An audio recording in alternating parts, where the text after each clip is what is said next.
길이 되게 미끄러웠습니다. 그렇죠? 눈이 막 펑펑 내리고 또 내리자마자 또 갑자기 날이 추워져서 꽁꽁 얼고 그랬어요. 덕분에 제가 이제 2번이나 넘어졌습니다. 맨 처음에는 새벽 예배 때 그 마음이 급해서 이제 방송이 제대로 안 된다고 해서 급하게 그냥 막 내려오다가 그 주차장에 그렇게 걸리는 데가 있어요. 이렇게 거기 요철에 걸려갖고 이제 앞으로 이렇게 한번 여기 그 다음에 점심 때 이제 교회 와서 눈 치우고 이제 뭐 놓고 다시 들어가다가 여기 주차장 입구에서 엉덩방아로 뒤로 한번 이렇게 그때 봤더니 왜 내가 저거를 못 보고 저기에 걸려서 넘어졌지 이렇게 생각이 들고 여기에서는 넘어진 다음에 그 밑에를 보니까 빙판이에요. 근데 이제 그 빙판인데 그 위에가 눈이 덮여 놓으니까 빙판인지도 모르고 이제 가다가 너무 자신감 있게 가다가 자빠진 거죠. 근데 이제 넘어졌는데 지나가던 아주머님이 보셨어요. 그래서 저한테 여기서 교회 앞에서 괜찮냐고 해서 내가 이게 뭐 멋쩍어 갖고 그냥 허허허 막 웃었어요. 그랬더니 그분도 같이 막 웃으시더라고요. 그래서 일어났는데 아파. 많이 아파요. 그래서 이제 그 사우나 가서 풀고 막 약 바르고 지금 좀 괜찮아졌는데 그 얘기를 제가 어제 이제 점심에 한 성도님하고 집사님하고 밥을 먹으면서 그 얘기를 했어요. 이제 그래서 제가 2번이나 넘어졌다고. 근데 조심하시라고. 그러니까 저 아직 뭐 50대라 이러고 마는데 나중에 나이 더 들면 큰일 날 것 같다고 이렇게 제가 말씀을 드렸더니 그 집사님이 저한테 그런 얘기를 하시는 겁니다. 조심하면 안 넘어져요.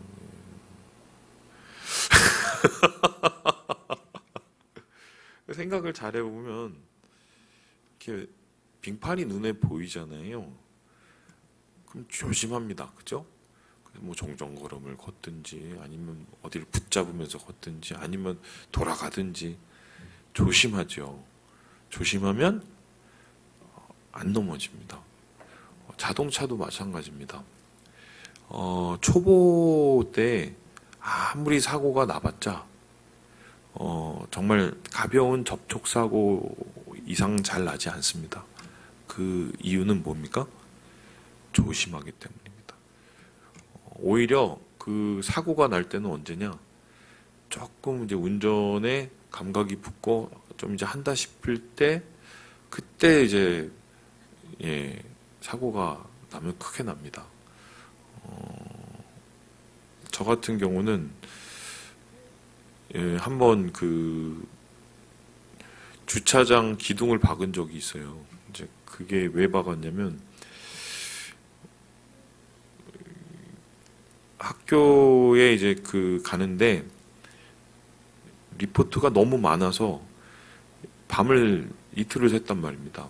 이틀을 새고 리포트를 제출을 하려고 이제 그때는 이메일로 제출이 안 됐어요. 그래서 열심히 가다가 갑자기 앞에가 노래지면서 이제 그 벽을 박았어요.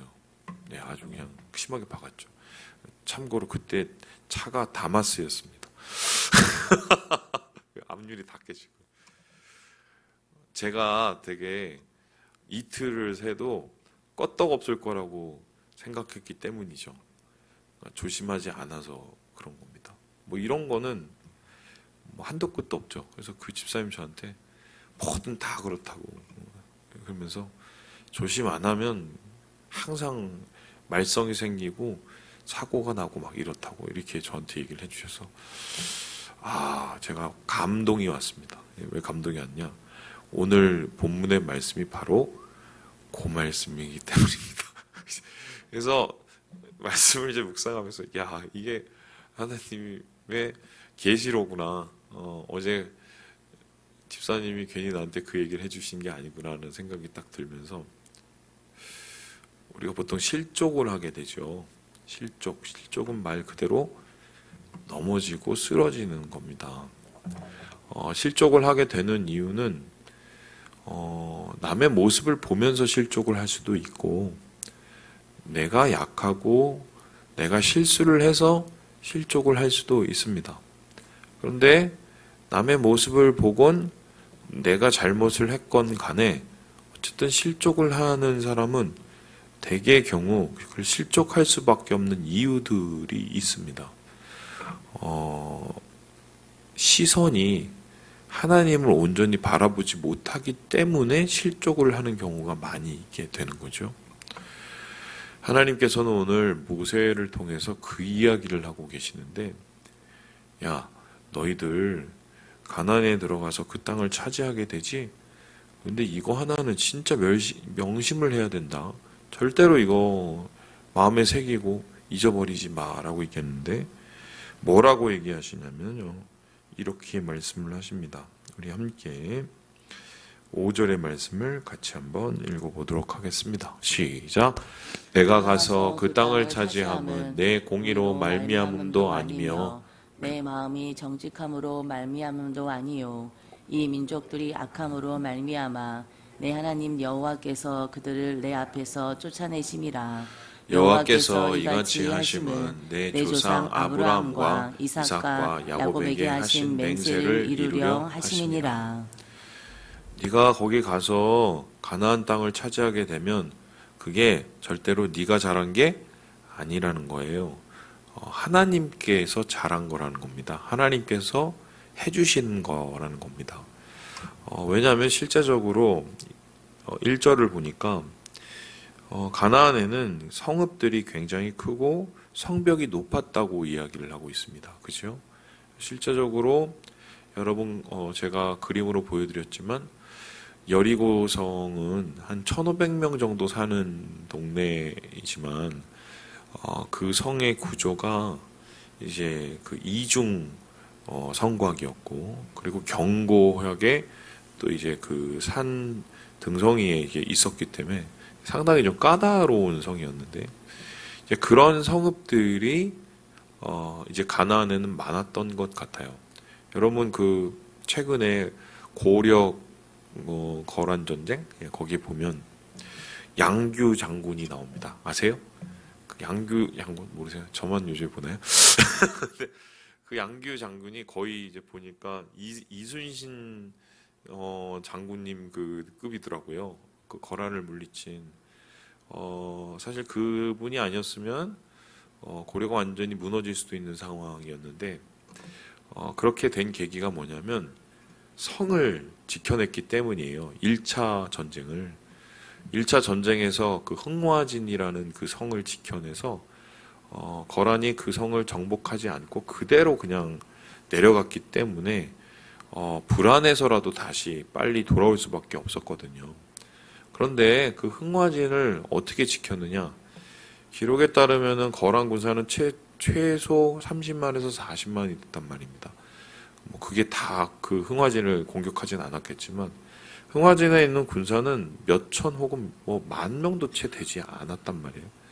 그런데 그것을 견뎌낸 게 뭐냐면 원래 공성전, 그러니까 성을 지키는 수성이나 공성은 상대방 공격하는 숫자보다 10분의 1만 있어도 이겨낼 수 있습니다.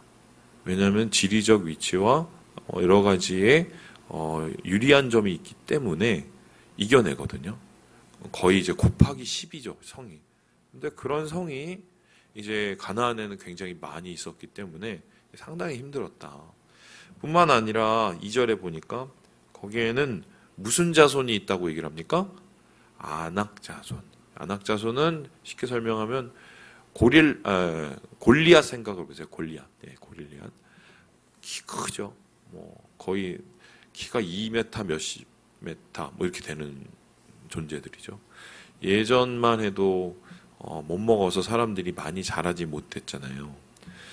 그런데 그 사람들에게 2m 몇십 센티미터 되는 그런 존재들을 바라보면 이거는 거의 뭐 비교 불가잖아요. 그래서 사실 그것도 이겨낼 수 없는 이제 상황이었고, 뿐만 아니라 이 가나안 쪽에 해변으로 유입된 족속이 이제 블레셋인이었는데, 이제 블레셋인의 특징이 뭐냐면 그들의 무기가 철기였습니다. 당시는 이제 청동기가 주였는데 일종의 신무기를 장착을 하고 거기에 이 사람들이 정착을 했단 말이죠. 그러면은 쉽게 설명하면 여기는 창 들고 싸우는데 거긴 총 들고 싸우는 거하고 똑같은 거거든요. 그러면은 생각을 해 본다면 당연히 이스라엘 백성은 인원이 많기는 하지만 무기가 제대로 있는 것도 아니고 훈련이 제대로 된 것도 아닌 상황에서 쉽게 그 가나안을 차지할 수는 없었다. 뭐 그런 상황이 됐을 거고요. 그걸 하나님께서 상기시키면서 니들이 이거를 차지하게 되는 것은 네가 능력이 있어서 차지한 것도 아니고, 그리고 네가 의로워서 쟤네들보다 네가 훨씬 의로워서 이 성을 차지하게 된 것도 아니고, 뿐만 아니라 네가 뭔가 나은 구석이 있어서 이 성읍과 가나안 땅을 차지한 것이 아니라고 하나님께서 재차 이야기를 해주십니다. 이제 그리고는 하나님이 그들에게 이렇게 말씀을 하시던데요. 우리 함께 6절의 말씀을 같이 한번 읽어보도록 하겠습니다. 6절 말씀입니다. 시작. 그러므로 내가 알 것은 내 하나님 여호와께서 내게 이 아름다운 땅을 기업으로 주신 것이 내 공의로 말미암음이 아니니라. 너는 목이 곧은 백성이니라. 그들의 정체를 하나님께서 까발기는데요. 이스라엘 백성을 뭐라고 얘기합니까? 목이 곧은 백성. 목에 기부스를 하는 건가요? 이거 어떤 뜻인가요? 한마디로 말을 더럽게 안 듣는 불순종하는 백성이다. 그리고는 그들의 흑역사를 하나님께서 하나 탁 드러내십니다. 그게 뭡니까? 여기 있죠. 12절에 이런 말씀 나옵니다. 내가 그들에게 명령한 돌을 속히 떠나 자기를 위하여 뭐를 부어 만들었습니까? 우상. 이게 무슨 사건이죠? 금송아지 사건. 출애굽기 32장에 나오는 이스라엘 백성에게는 정말 쓰라린 역사죠. 그 사건을 툭 하고 하나님께서 이제 끄집어내십니다. 흑역사죠. 그 이유가 뭡니까? 니네들 그랬던 민족이잖아. 너 그거밖에 안 되는 사람들이었어. 하나님이 이스라엘 백성을 깔보고 하나님이 이스라엘 백성을 낮추기 위해서 그런 것이 아니라 결국 하나님이 그 얘기를 하고 싶으신 거죠. 조심해라. 조심해라. 왜냐면은 우리가 뭔가 능력이 있다고 생각을 하고 뭔가 내가 더 의롭다고 생각을 하고 내가 뭔가 지혜롭다고 생각을 할 때 사람들은 결국 하나님하고 좀 거리가 멀어질 수밖에 없습니다. 왜냐하면 내 능력으로 살아갈 수 있다고 생각하기 때문이죠. 그리고 교만을 하다 보면 어떻게 해요? 다른 사람하고 내가 더 낫다고 생각을 하게 되면 아무래도 사람은 행동 자체가 굉장히 불량해질 수밖에 없어요. 그러다 보면은 이제 죄를 짓기에 마련이고요. 그리고 나서 결국 실족하게 되는 것인데 하나님께서는 이스라엘 백성의 이러한 앞으로의 미래를 예견하신 듯이 니네들이 그럴 상황이 아니다. 절대로. 너희들의 자신의 모습을 제대로 알아라. 잘해서 온 게 아니라 내가 너에게 이 땅을 줘서 온 것이다. 말씀을 하신 거죠. 그러면은 이스라엘 백성이 궁극적으로 마음속에 품고 살아가야 될 가나안을 정복하면서 그곳에서 살아가면서 마음속에 품고 살아야 될 것은 무엇인가? 이스라엘 백성은 어떻게 가나안까지 왔는가? 이스라엘 백성은 어떻게 가나안을 차지하게 됐는가? 이스라엘 백성은 가나안에서 어떻게 누리며 살게 되는가? 결국 하나의 단어밖에 없어요. 그게 뭡니까? 은혜죠. 교만하면 제일 큰 문제는 은혜를 모릅니다. 그리고 은혜를 잊고요. 그리고 교만하면 은혜가 사라집니다. 그렇기 때문에 이스라엘 백성이 자기 자신을 깨달으면 깨달을수록, 부족함을 깨달으면 깨달을수록 하나님 앞에 낮아지게 되고, 낮아지면 낮아질수록 하나님의 은혜를 받게 되는 거죠. 왜 그렇습니까? 제가 항상 말씀드리지만 은혜는 항상 낮은 곳으로 흐르기 때문이에요. 그래서 오늘 이스라엘 백성을 향해서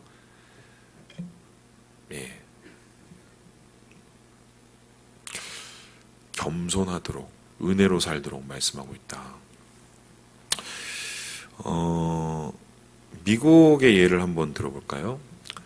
미국에 가면은 사실 제가 되게 가고 싶었던 학교가 있었었는데요.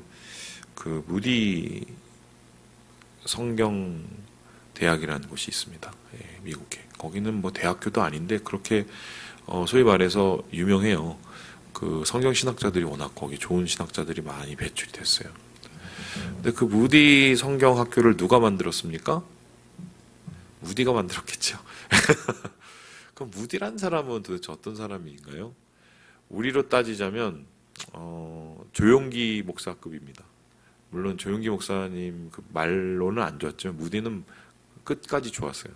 한마디로 미국의 가장 위대한 전도자, 가장 부흥의 주역이 누구냐라고 또 보면 사람들은 두 명을 뽑아요. 조나단 에드워드와 무디를 뽑습니다. 그리고 그 중에서 실제적으로 진짜 사람들을, 영혼을 많이 구원한 사람은 무디입니다. 근데 여러분 아시죠?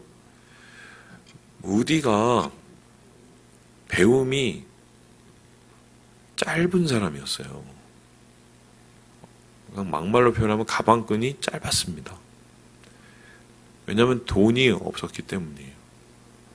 그래서 어렸을 적부터 돈을 벌려고 뭘 했느냐? 자기 친척 집에 와서 뭘 했을까요? 구두방 점원을 했습니다. 시카고에서. 그러니까 이분이 원래는 구두방 점원을 하다가 거기에서 복음을 듣고 변화가 돼서, 대단하지 않습니까? 자기는 무식하니까 어른들을 전도하기는 좀 그렇고 아이들은 내가 어떻게 예수를 전할 수 있겠다. 이렇게 시작한 게 무디 목사님의 전도 이 역사예요. 그러면서 그것이 차츰차츰 쌓이고 나중에는 미국을 변화시킨 위대한 전도자가 돼버린 거죠. 빌리 그레이엄 목사님보다 훨씬 더 위대한 거죠. 그러면 이제 질문을 해보겠습니다. 왜 그 무디 목사님이었을까요? 하나님은 왜 많은 사람 중에 수많은 학자도 있고 수많은 소위 말해서 능력자도 많을 텐데 왜 하필 무디 목사님 같은 사람을 부흥의 주역, 위대한 전도자로 삼아주셨을까? 우리가 한 가지 아는 것은 하나님의 일은 은혜로 하는 것이지 지식이나 능력으로 하는 게 아닌 거죠. 오히려 우리의 지식과 능력이 우리가 감당할 수 없는 수준으로 커질 때 우리는 은혜를 잃어버릴 수 있기 때문입니다. 그럼 목사님 앞으로 무식해져야 되겠네요. 이 소리가 아니라 교만이 우리의 마음을 흐려내지 못하도록, 그리고 하나님의 은혜가 우리 마음속에 항상 머물도록 조심해야겠다. 저처럼 2번 앞으로 한 번, 뒤로 한 번 넘어지시지 마시고 우리가 직립보행으로 2다리로 걸어가지만 그렇게 연약한 존재들이에요. 우리 영적인 인생도 마찬가지입니다. 기억하시고 주님 안에서 오늘 은혜의 삶을 살아가시는 우리 모든 형제 자매들 되시길 주님의 이름으로 축원합니다.